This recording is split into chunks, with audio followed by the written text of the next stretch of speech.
Before this video starts, if you haven't seen last week's video, go ahead and watch that. I'll put it up in the top right corner on the info card. Enjoy the video. So as far as Jerry's concerned, most people will say he's weak-willed, weak-minded, insecure, racist, big. In fact, you know what? They do a much better job at summing this up than I do, so I'm just gonna let them kind of have at it. Look, I'm a closeted racist, and I'm sexist, and selfish, and I dragged us all into my sexist, racist, bad things because I'm stupid. That being said, everything that you just heard, Jerry doesn't fall under any of those categories, and the reason is that Jerry's average. Jerry is he's mid-tier. He doesn't do anything exceedingly well. He's not gonna kill the game for you. You down 2 and you trying to win the game. He's not gonna be the person you put it in. But I think we know that at this point. All that being said, I still think he's just average. He does just well for himself. He gets by and he just wants a wife and kids. And a dog. That didn't work out, but and a dog. I'll get to that. But point is, average. Clean and clear, average. You can call him weak, you can call him what you want, but he's everything that people are. Jerry is insecure, as you can see by the fact that he has to pop up on his lunch break at his wife's place of work. You can see it again when he goes so far as to manipulate a group of organisms into camping and gets viewed as a god just because he wants to feel useful. You can see it in the Jerry daycare situation. These things they show themselves now and again. He is insecure, a little weak as well, but again, he's just average.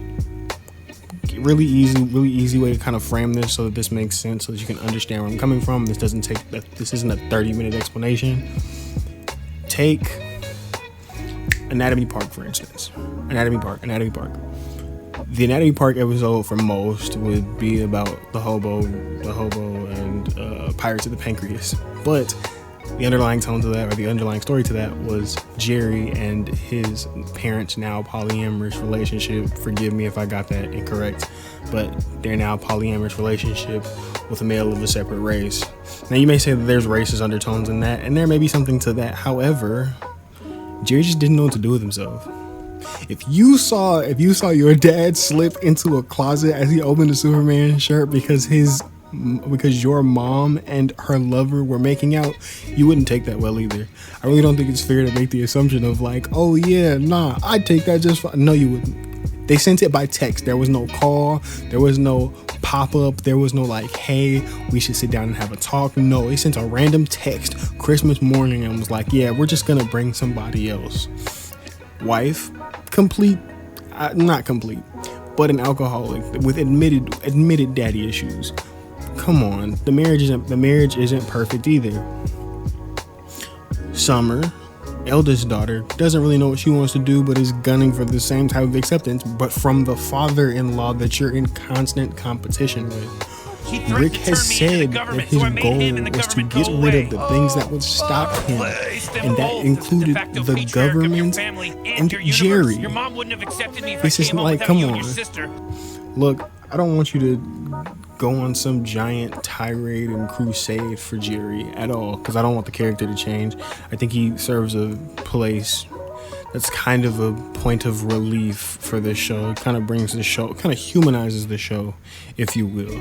I just want to say, cut Big Bro some slack.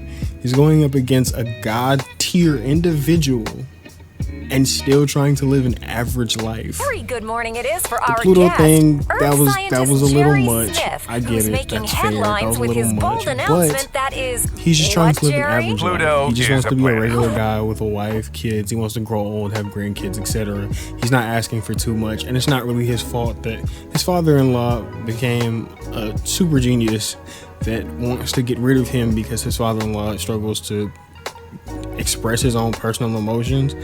There's a whole other something there to unpack, and I try to keep these videos between 5 and 6 minutes, so I'm gonna leave that there. Cut Jerry some slack. He's an average dude. He's not gonna ever exceed expectations, and no, he's not the smartest either, but it works well for him. Cut him some slack. Stop shitting on him, because as much as you want to be better than him, the gap between your IQ and his IQ is the equivalent between your IQ and Rick's IQ. Just get the man a break. That's it. Also, big shout out to Cartoons That Curse and Johnny Two Cholos and Tuner for Tariq. They're going to be covering season 5 of Rick and Morty today. If you made it to this video, I'll put that link in the description, and enjoy that too. It's a really good podcast.